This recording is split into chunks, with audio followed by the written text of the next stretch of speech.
where the mind is without fear and the head is held high, where knowledge is free, where the world has not been broken up into fragments by narrow domestic walls, where words come out from the depth of truth, where tireless striving stretches its arms towards perfection, where the clear stream of reason has not lost its way into the dreary desert sand of dead habit, where the mind is led forward by thee into ever-widening thought and action, into that heaven of freedom, my Father, let my country awake.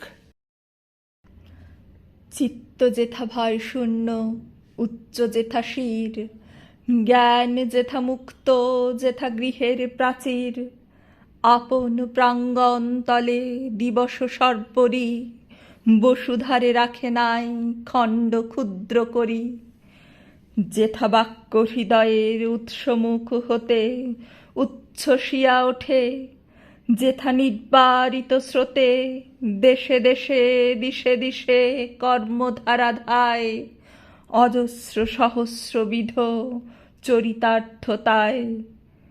যেথা তুচ্ছ আচারের মরুবালু রাশি, বিচারের স্রোতপথ ফেলে নাই গ্রাসী, পৌরুষের করেনি শতধা। নিত্য যেথা তুমি সর্বকর্ম চিন্তা আনন্দের নেতা, নিজ হস্তে নির্দয় আঘাত করিপিত, ভারতের সেই স্বর্গে কর জাগরিত।